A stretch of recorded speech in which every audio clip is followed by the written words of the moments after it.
Hello दोस्तों, आप सभी का स्वागत है हमारे YouTube चैनल फैंटास्टिक मैथमेटिक्स में। तो चलिए आज हम क्लास 10th मैथमेटिक्स का chapter 3 pair of linear equations in two variable की समरी करते हैं। समरी कह लो या रिवीजन कह लो, बात तो एक ही है ना। तो यहां पर हम क्या करेंगे कि इस चैप्टर में हमने क्या क्या पढ़ा उसको एक बार रिकैप कर लेते हैं, रिवीजन कर लेते हैं, ताकि आपको उसका ऑल मतलब एक पिक्चर आपके दिमाग में सेट हो जाए कि हमने इस चैप्टर में क्या क्या पढ़ा। तो हमने क्या पढ़ा, हमें दो इक्वेशंस हैं, ठीक है, दे रखे होते हैं लीनियर, ठीक है, जिनकी डिग्री क्या होती है 1 होती है। तो उन इक्वेशंस को हमने दो मेथड से सॉल्व करा, एक तो ग्राफिकली और एक क्या सॉल्व करा एल्जेब्रिकली। ग्राफिकल मेथड में हम क्या करते हैं, नॉर्मली उसके पॉइंट्स को प्लॉट करते हैं ग्राफ पेपर पे और उसके बाद देखते हैं कि लाइंस इंटरसेक्ट हो रही है, क्या उस लाइंस पैरेलल जा रही हैं या फिर लाइन कोइंसिडेंट हो रही है, ठीक है। पर एल्जेब्रिकली में आपके क्या होते हैं, दो मेथड आते हैं। दो मेथड में कौन कौन से मेथड पढ़े हमने, सब्स्टिट्यूशन मेथड और एलिमिनेशन मेथड।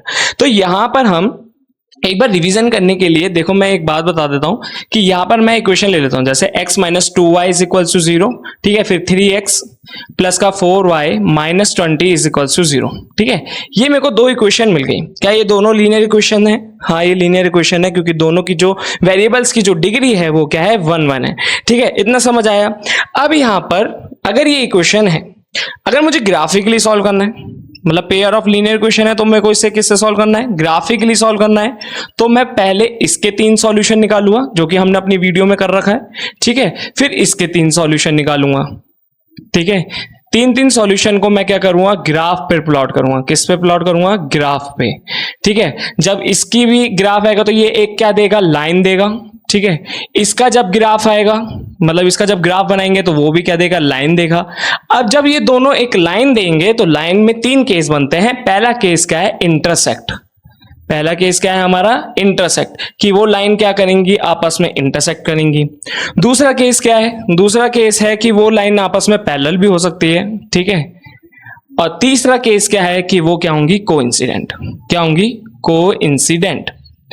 अब पैरेलल देखते हैं कि पैरेलल कोइंसिडेंट इंटरसेक्ट क्या होता है। तो इंटरसेक्ट मतलब जब दो लाइंस आपस में क्या करती हैं, किसी एक पॉइंट पर मीट करती है, तो उसे क्या कहते हैं, इंटरसेक्ट। पैरेलल क्या कहते हैं, पैरेलल कहते हैं कि वो लाइंस कभी भी नहीं मिलने की, मतलब उनके बीच में एक सेम गैप बना रहेगा, चाहे वो आप इधर से बढ़ा लो या फिर वो आप इधर से बढ़ा लो। कोइंसिडेंट क्या होता है कि पहले आपने एक लाइन ड्रॉ करी जिसका ग्राफ आया, सपोज करो ये आया, ठीक है। फिर जब मैं इसका बनाऊं तो वो भी इसके ऊपर ही आ जाए, तो उसे कहते हैं कोइंसिडेंट, ठीक है। तो यहां पर आप 4 पॉइंट बना लो और इसे ए बी कह दो और सी डी कह दो। तो जब एक के ऊपर एक आ जाती है तो वो जब केस क्या हो जाता है, कोइंसिडेंट, ठीक है। अब यहां पर जैसे ये इक्वेशन है तो ग्राफिकली में तो हम इसके 3 सॉल्यूशन निकालेंगे। अगर यहां पर हम इसे किससे सॉल्व करेंगे, बाय सब्स्टिट्यूशन। किससे, सब्स्टिट्यूशन, ठीक है। तो बाय सब्स्टिट्यूशन मेथड। तो सब्स्टिट्यूशन मेथड क्या होता है वो भी देख लेते हैं। सब्स्टिट्यूशन मेथड वो मेथड होता है जिसमें हम एक वेरिएबल को दूसरे वेरिएबल की फॉर्म में लिखते हैं, फिर उस वेरिएबल को हम क्या करते हैं, सब्स्टिट्यूट करते हैं। सब्स्टिट्यूट करने के बाद हम लीनियर इक्वेशन इन 1 वेरिएबल पे आ जाता है। जब आपने सब्स्टिट्यूट करा तो वो इक्वेशन किस में आ जाती है, 1 वेरिएबल। फिर उस 1 वेरिएबल को सॉल्व करते हैं, तो मतलब जो वो जो वैल्यू होती है ना, वो y की या x की जिसको आपने सब्स्टिट्यूट करा है, ठीक है, वो वैल्यू आ जाती है। फिर उसके बाद सॉल्व हुआ, ठीक है, उसको पुट कर देते हैं। y की वैल्यू आई तो उसको पुट करा हमने किस में, फर्स्ट या सेकंड इक्वेशन में, ठीक है। तो यहां पर हम एक बार सब्स्टिट्यूशन और एलिमिनेशन देख लेते हैं दोबारा से। ग्राफिकली में तो आपने 9th क्लास में भी करा होगा, तो थोड़ा आपको वहां से आता होगा। पर ये जो सब्स्टिट्यूशन है और जो ये एलिमिनेशन है वो आपने क्लास 10th में ही पढ़ा है, ठीक है। तो यहां पर बाय सब्स्टिट्यूशन मेथड में हम देख लेते हैं कि हमें क्या करना है इन दो इक्वेशन के साथ, ठीक है। तो सब्स्टिट्यूशन मेथड, सब्स्टिट्यूशन मेथड में सबसे पहली लाइन क्या आती है, जैसे ये फर्स्ट इक्वेशन है, सेकंड इक्वेशन है, तो मैं यहां पे लिखूंगा कि v express x in terms of y। तो v express x in terms of y, ठीक है, in terms of y from equation. अब मैं अगर इसको क्या माना है कि मेरी इक्वेशन फर्स्ट है, तो फ्रॉम इक्वेशन फर्स्ट, क्योंकि वो ही छोटी है, तो यहां पर आ जाएगा x minus 2y is equal to 0, तो यहां आ जाएगा x is equal to 2y, ठीक है। अब इस वैल्यू को क्या करता हूं मैं, सब्स्टिट्यूट। तो नाउ वी सब्स्टिट्यूट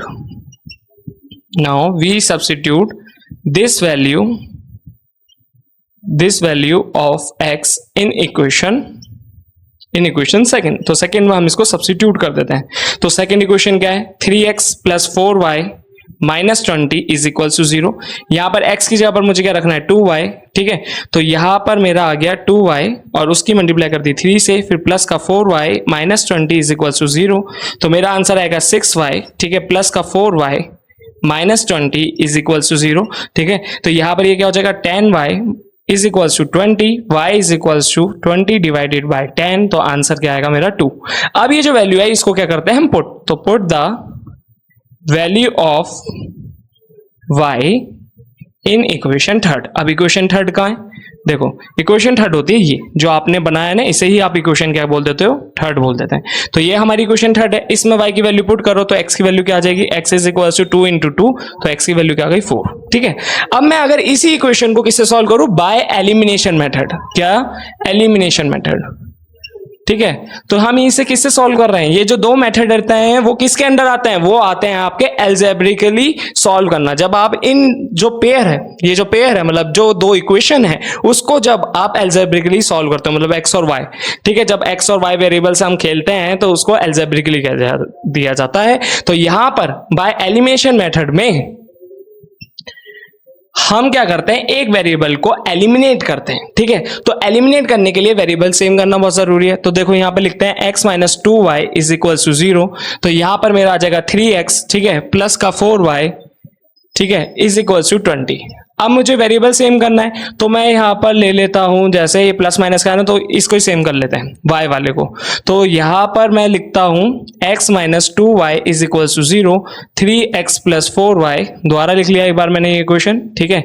अब इस वाली पूरी वाली इक्वेशन से मेरे को मल्टीप्लाई करनी होती है, इसमें 2 की इसमें 4 की, तो ये हो जाएगा 4x, ठीक है, माइनस का 8y इज इक्वल टू 0, फिर ये हो जाएगा 6x प्लस का 8y इज इक्वल टू 6, यहां पर कितना आ जाएगा 2 2 4, तो ये हो जाएगा 40, यहां से 8y से 8y गया, ये हो जाएगा 10x, ठीक है, is equal to 40, x is equal to 40 divided by 10, ठीक है। तो यहां पर x की वैल्यू क्या आ जाएगी, x की वैल्यू आ गई 4। अब मुझे इसे दोबारा पुट करना है, तो देखो यहां पर मैं लिख देता हूं put the value of x, put the value of x in equation first में हम इसको क्या कर देते हैं, पुट कर देते हैं। तो इक्वेशन फर्स्ट क्या है हमारी, x, ठीक है, यहां पर लिख लेते हैं, यहां पर लिख लेते हैं x minus 2y is equal to 0।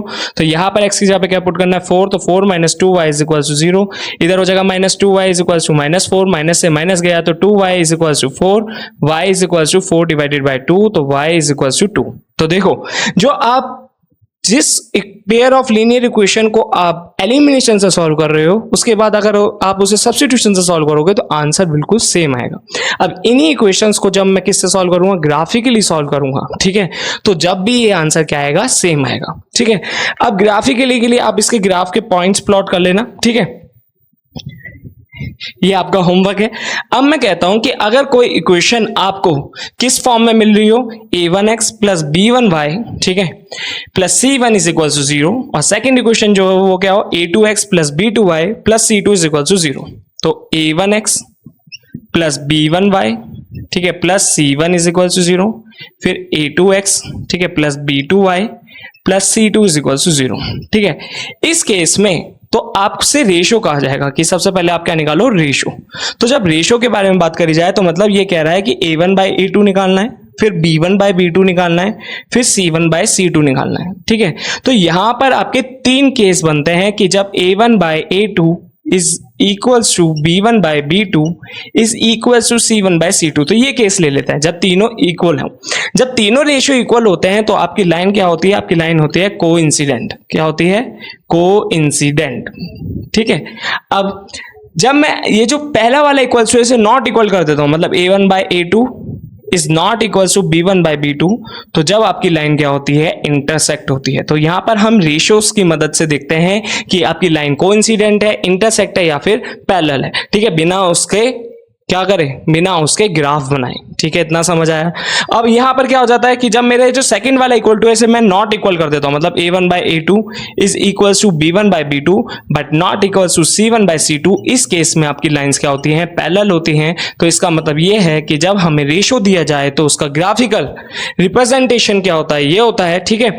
और उसका एल्जेब्रिकली इंटरप्रिटेशन अब देखते हैं हम वो क्या होता है। तो देखो, जब यहाँ पे कोइंसिडेंट होता है तो इनफाइनाइटली मेनी सॉल्यूशन, यहां पर इंटरसेक्ट है तो उसका मतलब क्या होगा, एक सॉल्यूशन। यहां पर पैरेलल है तो वो लाइन कहीं पर भी कोई ऐसा पॉइंट होगा नहीं जहां पे वो दो लाइन मिलेगी, तो इसका मतलब कोई सॉल्यूशन नहीं होगा।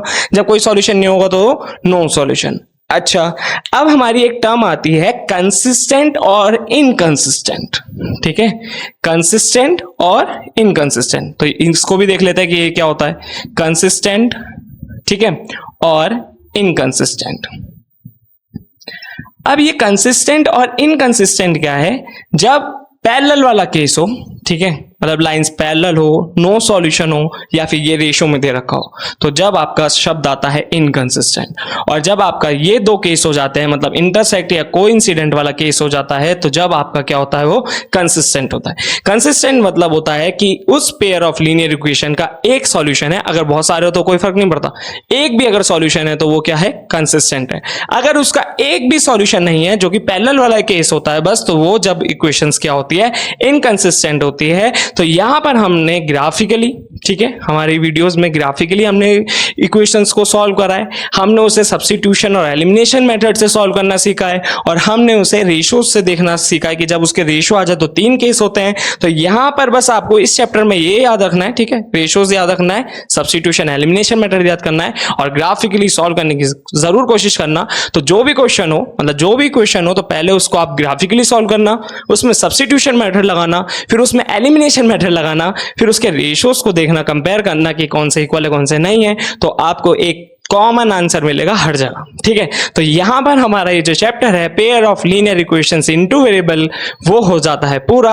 अब हम नेक्स्ट वाला चैप्टर करेंगे, कौन सा, क्वाड्रेटिक इक्वेशन चैप्टर 4। तो वो उसकी वीडियो आएगी आपके पास बहुत जल्द। तो होप आपको हमारी वीडियो समझ आई होगी। अगर आपको हमारी वीडियो समझ आए तो प्लीज हमारी वीडियो को लाइक करें, हमारे चैनल को सब्सक्राइब करें, अपने दोस्तों को जरूर शेयर करें, और अगर आपको कोई डाउट हो तो प्लीज कमेंट करके बताएं। Thanks for watching.